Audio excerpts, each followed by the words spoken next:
Hey y'all, Kevin Hutchison here with Realty Austin, and I am grateful to be a part of Stories Inside the Man Cave, a homegrown podcast just like my own business.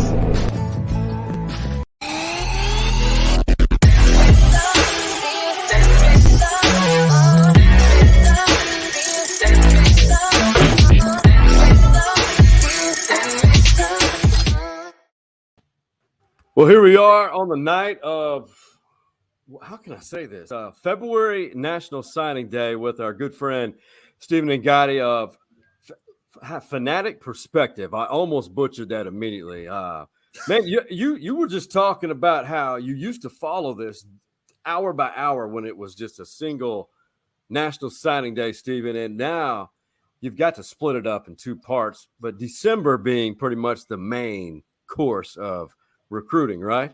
Absolutely. December being the main course, and then the other 365 with the transfer portal being a part of this, and NIL being a part of this, and Woo!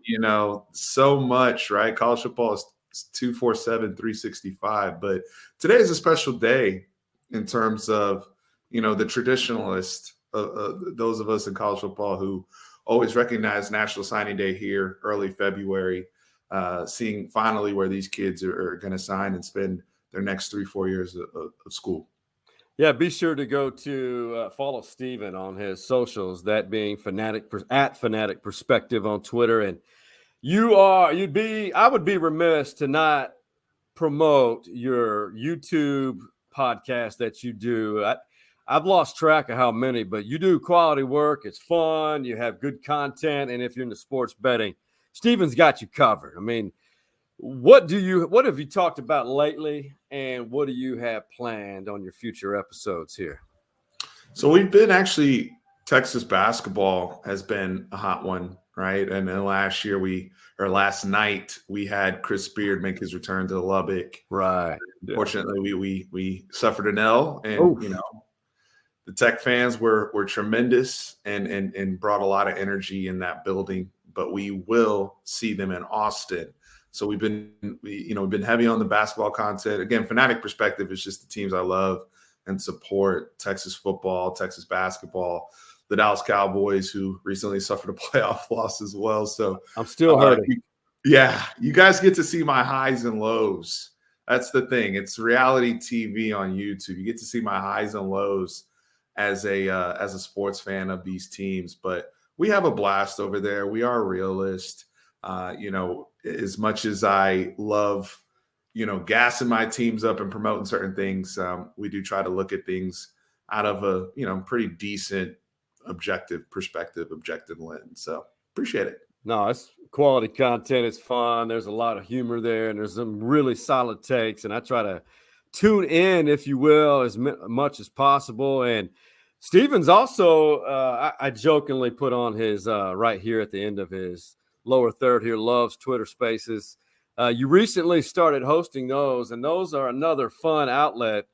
For example, last night, BK, Brad Kellner, every sports fanatic in Austin loves them some BK. You guys had some hot takes, good stories leading up to Beard's return to Lubbock. If you follow him at Fanatic Perspective, you will be notified each time one of his Twitter Spaces is launched. And that was a good conversation last night before the game. I did not want to do it afterwards. I couldn't do it. Yeah, we actually went live on YouTube after the game. So that's why you got to follow on all platforms, right? And so we had some reaction there and some interaction with even Tech fans after the game. Let them take their victory lap. But very good discourse basketball-wise. But before the game, it was all about the story with Chris Beard. It was all about Texas and Texas Tech and if there's a rivalry, if there's not a rivalry, those type of things. But always good conversation. Shout out to BK and everything that he means to Austin sports media. We know he's gone on to great things in Houston, but he's always one of us here in Austin. 100%. So, Stephen, he joined us tonight for what we call a special episode, February National Signing Day, and this is brought to you by Kevin Hutchison of Realty Austin. So, Stephen, I mean, it's pretty obvious. Steve Sarkisian and that staff really did a bang-up job, solid job back on early signing day. Enough to have what many are calling a top 5 class. How would you sum up that class as they headed to today? I think there was one flip to another school. There was one loss, I believe, and I think it was to TCU maybe. But other than that, this class it gives fans a lot of optimism because a lot of positions of needs were filled by this class. And we'll get to the one that announced late today. Well, I don't know if you want to be the one to talk about Mr. Campbell or if I should roll out with it. But overall, this class, for what Steve Sarkisian and this staff was able to accomplish coming off a 5-7 football season, is remarkable. Sean, it's remarkable. They put together a top 5 recruiting class, really trenches out. Okay, we talk about Quinn Ewers and the guys we got, the sexy names in the transfer portal as well as the speed demons like the Brennan Thompsons of the world. I recognize all that, and I'm excited about that talent, that premier talent outside. But they came here, they've audited this program. They struggled last year mightily, didn't make it to a bowl game. You finished 5-7. Everybody's complaining about line play, trench play, toughness, all of these things. That's where they built this class. They built it inside out. And I mean, have you ever seen them take 7 offensive linemen? No, it's been a while. And we're not just talking just filling it with beef. We're talking about 7 quality offensive linemen. And we can continue this conversation right after we mention your guy, Devon Campbell. This was him today about early evening or late evening, if you will, finally revealing where he's going to spend his next 3 to 4 years playing college football. This was pretty phenomenal. I didn't know what to expect, but this is Devon, Arlington Bowie High School. And I thought he was going to sign with OU, but he pulled a fast one on everybody. And just check him out. It was on 247 Sports. CBS Sports was broadcasting his decision live. Here we go. With that being said, for the next 3 to 4 years, I'll be attending the University of Texas.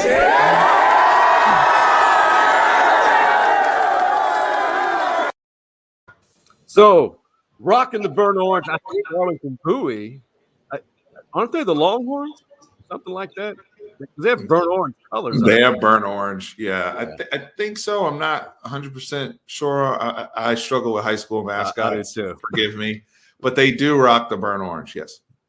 So I thought he was definitely a OU lean. I mean, he was tied to Oklahoma for quite a while. Were you shocked at all by the day when he finally made that decision? I wasn't, no. Only because of what's transpired with OU. Now, Bill Beatonbaugh is still their offensive line coach, and OU did a good job of holding on to him. But their pitch was about development. Their pitch was about what they've done, and OU has skins on the wall from an offensive line development. Losing Lincoln Riley hurt in some regards, but Beatonbaugh still had that relationship. Kyle Flood has the same skins on the wall. That's 100%. The difference, right?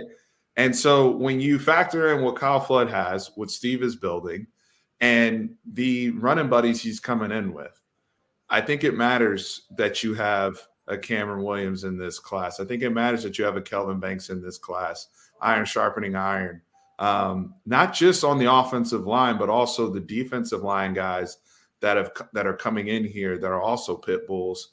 So you have iron sharpening iron every day in practice from just getting that work in against guys. So all of those things, and Mr. Campbell was always, I think he always had some favoritism towards Texas. It was just getting those questions and concerns out the way regarding those issues of development and making sure that this staff is going to be in place, because we've had stability issues here at Texas.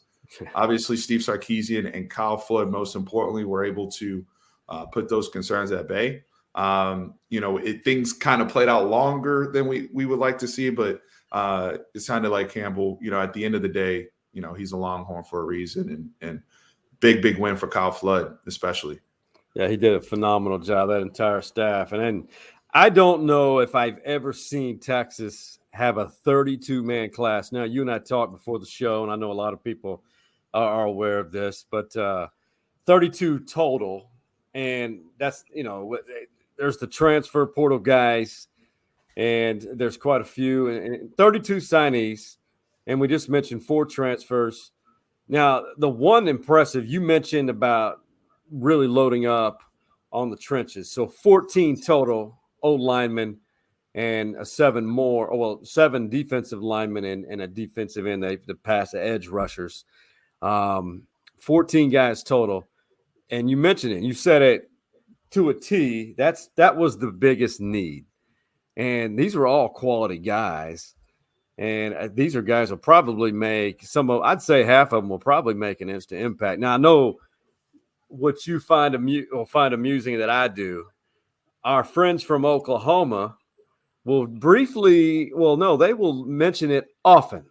2 words, Pancake Factory was the big influence on that. Do you agree with that? I mean, obviously it was a part of it for the old linemen, but you can't chalk it up just to NIL money. I mean, Sean, everybody's getting defensive over NIL money. Did you see? I don't know if you caught it. If you saw Jimbo reacting towards Lane Kiffin after Lane Kiffin was like, "Hey, we don't have money to spend on every single recruit like Texas A&M does." Everybody's getting defensive about it, right? And so Jimbo Fisher makes this passionate, and I know I'm talking about A&M for a second, but the reason why I'm saying that is, as much as he deflected and said, "Oh, it's about our education, it's about our football program, blah, blah, blah," there's nothing wrong with using your resources. No. It's legal now. Use your resources. Do what you got to do. Hell yeah, it played a factor. I'm not going to sit here and sugarcoat stuff, Sean. You know me. It played a factor. Now I'm saying it's not. Is it the end all be all? No. These kids still want to go to the NFL. They still want to win. They don't want to come here and go 5-7. Let's not get confused, okay? But in terms of leveraging certain opportunities, helping potentially family off the bat, depending on people's situations, or just having getting paid what you're worth right off the bat, and knowing how valued you are across the country. It's just that ours is out there, and it's the Pancake Factory is the Pancake Factory, but other schools are doing it. Everybody's getting defensive about it. That's the day and age we're in, and Texas is trying to play the game and utilize their resources just like every other major college football program in the country right now. As they should. And let's not forget, A&M paid if the alumni and their NIL money, it was a factor as well. I mean, A&M had quite a class, and I'll bring this up real quick while we're talking about them. A&M, this is one of their better classes I have ever seen. It's an unbelievable class they signed. And I had to use it. Sorry, Longhorn fans, for the background. We had to use it. They're number 1 in recruiting. So they're on top of the other 4. That's Kyle Field in the background. And these 5, these are traditional. These are blue blood programs. And people will argue if A&M's a blue blood. They're on the fringe. Look, Jimbo has done a phenomenal job. Someone recruited well. Look at old Saban, still there, getting those guys. And now Kirby's coming off a national championship. But to your point, and I know a lot of people will just say, how does a 5-7 team have that type of recruiting class? Well, number 1, you've talked about it a lot on your podcast. We've had conversations about it. Texas has the cachet and will always will, because of that logo and that brand and the history. There's no ways around it. You're always going to attract. They've always attracted that type of talent. It just not all that talent was signed in some years. And that's why we've had so much mediocrity at Texas here recently. Yeah, I think when you look at the brand and aspect, a lot of these kids, they talk about bringing Texas back to glory. I know that was straight from when Bijan Robinson came in the 2020 class. Bringing this program back to glory and what it's supposed to mean. But we've had to match that with, we can't say we have a high level brand and then have mediocre coaching, a high level brand and not use our resources. I think you're finally starting to see everything come about. We haven't even mentioned Gary Patterson joining as a special assistant to the head coach. But Texas is going, as something I say on my channel all the time, going all hands on deck now across the board, including the business side of things. And I think that's critical, making sure you have the best facilities, the best resources. The Tito's deal that was announced this week, where you're going to get a facility upgrade, hopefully with the practice bubble, which is long overdue. All of these things factor in. Now, do they all factor in terms of, Campbell signing from Arlington, Bowie? Maybe not. Who knows? But overall, as we start to stack together classes, hopefully, boom, boom, boom. Those are the type of things you'll need, especially in this new world of college football with the transfer portal and NIL being a major factor. You got to be on point across the board in your program and in your business. Yeah, those are all key elements right now. Gone are the days when Mac Brown created the sophomore or junior days and offered kids early. You pass around the cheat, and they all sign up at once, and the class is done. Hey, we're done in October. We're done by August. And if you do that now, and that's kind of what I thought happened toward the end of Mac's tenure at Texas. He's a legend, but we were starting to see this modern era shift that when you offer those kids so early, a lot of them plateaued, and they were recruiting rankings weren't indicative of truly who that kid was or is at the time. But now this is competitive. Can you imagine being a coach now and dealing with juggling all this and your recruiting strategy? Imagine what those meetings are like. It's critical to your point just now. Evaluations are so essential with how well you're doing with your evaluations and understanding the larger picture. All 32 kids that signed aren't going to hit. Right. They already know that. The kids know that. The coaches know that. Now, you're not thinking you're the kid that's not going to hit, but there's no class that you can show me where like every single person, all 27 people were core contributors or starters and went to the NFL, all those type of things. That's not the point. But the point is to give yourself the best chance and to put the odds in your favor. It's just like the NFL draft, but this is a larger, concept or perspective.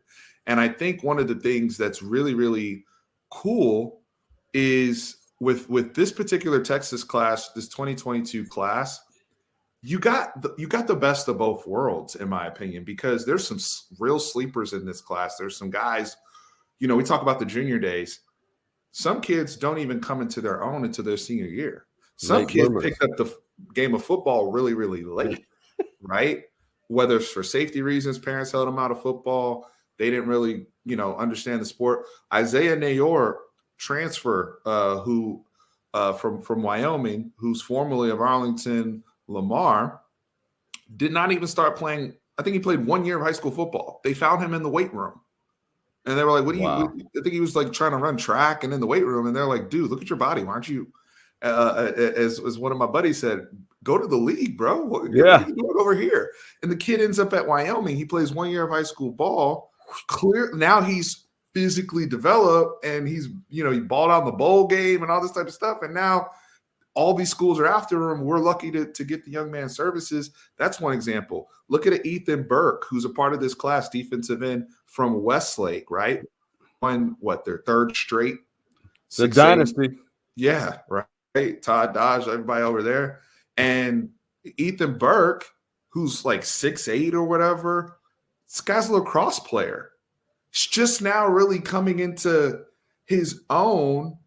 And that's a guy who I don't even think was in the 247 portal 18 months ago. Now he's like crept up to a 4-star in that small period of time. So you get is for every Kelvin Banks, that's a bona fide 5-star U.S. All-American, right? The Devon Campbells that are U.S. All-Americans. For every one of those, you got other guys on this roster. We got a guy from Malik Agbo from the state of Washington. Shout out to Pete Kwiatkowski, still tapping into the base over there.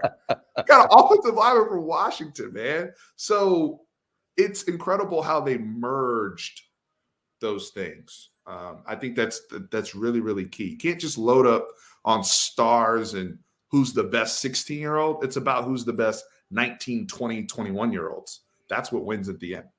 Yeah, great point. And that's where a lot of fans, I think, get too caught up in the star ratings. It's not indicative. There's a lot of young men, like you said, mature at a later age. The Ethan Burke guy, keep an eye on him. All the fans who are excited about this class, there's a ton of talent in this class. You definitely keep an eye on Ethan Burke. What he did for that Westlake defense. Just go back and watch Westlake if you have an opportunity against Katy in that, I think it was a state semifinal game. Mm-hmm. The dude was a beast. I mean, Katy is one of those teams traditionally. They're there every year. In between tackles. Westlake had none of it. Ethan Burke was one of those guys who was a significant reason for Westlake just shutting down Katy. And to your point to going to Washington, I think I counted right if my math skills are still on point. 9 out-of-state guys in this class. That's kind of high for a UT recruiting class, but it doesn't bother me. It tells me, and I love to hear your opinion, your valued opinion. I think that tells me Sark and the staff are going wherever they need to for the best talent for that program. This staff is built from different regions of the country. Steve Sarkisian is from California. He coached quarterbacks in California. Guess where he got a quarterback from? State of California. And so you look at Pete Kwiatkowski, state of Washington, we're able to get somebody from over there. You look at Kyle Flood and all the ties in Jeff Banks, who's one of the best recruiters, not just on the staff, but in the country, what they've done with their SEC ties, because all of this is in preparation to get to the SEC and a matchup physically. 100% it is. Let's not, dismiss that either, right? So you go get people from Mississippi. You go get people from Louisiana. You go get people from Alabama. Texas is doing it all. But in the state of Texas, we got somebody from Allen High School. When's the last time we got somebody from Allen High School? We never tap into those dudes. We got somebody from Duncanville. We got somebody from North Shore, right? So you're also kind of spreading the wealth in state too, not just out of state. I think that's key to Westlake. We just talked about Ethan Burke, Westlake, Chris Ross, North Shore, Cam Williams, Duncanville. Big time schools. And then Austin Jordan from, those Denton schools can play some ball as well. Right. We Denton Ryan, Arlington Martin on the map again. So, we coming, Sean. Yeah. The Horns are coming back. And I don't know why I overlooked that, but yes, they're trying to stack and build this to make them – they're trying to approach the goal of being SEC ready whenever OU can pay that exit fee.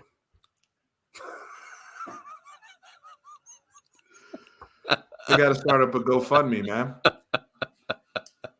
Do some crowdsourcing and some donations. Y'all let us know when you got your money up. We're ready to go. Time, man. Texas is one recruiting class away. Come on, OU. Join us. Let's go to the SEC. That's okay. I was going to ask you. I'll tell you one guy that I'm curious to watch. There's 1A, the Jeray Bledsoe from little old Marlin, Texas, off Highway 7. in Central Texas by Waco. But the one I'm excited about, Terrence Brooks from Little Elm. He is the son of a former Aggie great, I believe. I think. And NFL player. Yeah. Mm-hmm. So they have good lineage. Yeah. I mean, anytime I get a bloodline directly from the NFL, anytime I get a player who was one of the best high school football players in Dallas-Fort Worth, when we talking about competition levels, Terrence Brooks is somebody that kind of perfectly encapsulates what they're trying to get, where they're trying to move to in terms of the secondary. And a physical player, a great wingspan, athleticism, and really getting back into that more press man, just athletic types that we saw when we used to be able to really, really say with confidence we were DBU, right? Back to the Quentin Jammers and the Rob Babers and all those guys, right? From back in the day, even safeties like who are on the staff now. I mean, Terrence Brooks, who's only 16 years old, by the way. But I did not know that. He's only 16 years old. He's very, very advanced for his age. He's very physical for a corner, and he's so advanced that the coaches will now ideally want to have him on the outside, I think, long term, and let him go lock up. But they can play him pretty much anywhere between nickel, boundary, and field. So they got a player, Terrence Brooks, to me, when we go back to the first signing period, that was the shocker. Yeah. Right? Because Ohio State, that was pretty solid, at least on my side. And then all of a sudden, they have this shakeup with Coach Coombs, who was the defense coordinator. And then Jim Knowles goes from Oklahoma State to Ohio State, and he didn't recruit Terrence Brooks. And so they're like, so shout out to Steve Sarkisian and our coaching staff for maintaining relationships, right? And saying, hey, you can always come back here, stay home, and come to the University of Texas. And that's exactly how that played out. That's a good story. I don't think a lot of people are aware of that. That's a huge loss for Mike Gundy at Oklahoma State with Knowles. That's why they had the season they did. And offense just had to. Incredible defensive coordinator. Amazing. Amazing. I'm excited about the overall athleticism and the physicality of this group. Since you were last on here, my man, picked up a new partnership with the big logo right here. You've probably seen them on all your social media platforms. This is where we have fun, and they want us to have fun, Steven. Can't wait. Cannot wait. And since we're on a mini episode, we're not the 2-segment one tonight, I'm not going to go all out and show you the video, but Manscaped explains it's what it is. It's called making yourself presentable to a special one and just clean your body up of the natural body hair. What I like to say is I don't know of any, for us, you're married. I don't know if any of our special ladies in our lives would prefer for us to have to resemble the German Black Forest below the belt. So well said. But it's not all about that. This is one of my favorite tools that they have, and I don't know what my chroma key. What is this all about? I'm disappearing. The weed whacker. Weed whacker. There we go. Man, it is. With age, and some of us, it's just genetic. The unsightly follicles, which are grown from your nasal passages and ears. This bad boy does amazing things. And for you, Steven, you watching, go to manscaped.com. And whenever you decide which package you would like, or maybe you just want the weed whacker, be sure to enter that promo code MANCAVE20, 20% off. It's well worth it. Every one of these tools are amazing. And like they say, we'll make your balls happy. I didn't make that marketing strategy theme up, but that was rather hilarious. When I opened the box, that's what it says. your balls will appreciate us. We got that out of the way. They do. Hey, back to the show. I know it's a short one, and then we're all about man cave story. Have you had one recently, either in your Twitter spaces or any of your recent travels or experiences that you would like to relay to the lovely viewers here? Man cave stories. So the Twitter spaces has been so much fun interacting with folks. And I got to see BK on a personal side, Brad Kellner, who we were talking about earlier. And last night, seeing some buddies of his from college come in and the inside jokes and the intramural league football stories that those guys were sharing. People, those things never go away. And it's always great content for us, but also just so personable and showing how many people love on you, and you don't even realize it, right? And it was people that Brad had talked to in several years as we're moving on across life, and we're here, cutting up over classic intramural stories, and people had their heyday over there on the 40 acres that many of us will never ever know about. So I thought I got a big kick out of that. That's another plug why you got to hang out on the Twitter Spaces with us. 100%. You've got to follow Steven. The Twitter Spaces are just a half of it, and go over to his YouTube page. And back to BK. What a fine American that guy is. What just a brilliant natural comedian. He doesn't even try, but he is. The stories that guy has. The stories. Y'all got to tap in. Off the chain. Steven Ngati, Fanatic Perspective, at Fanatic Perspective. Man, we have appreciated this and glad you're always available. And, man, whenever this starts making the primetime bucks, I'm remembering this, and you'll receive a nice Venmo from Stories Inside the Man Cave. Y'all need to buy some more Manscaped so we can get that Venmo up. That's right, baby. Get that lawnmower 4.0. What you know about that? Shout out to Manscaped. Lawnmower 4.0. My man, Steven Ngati, it's been a pleasure, man, and be safe.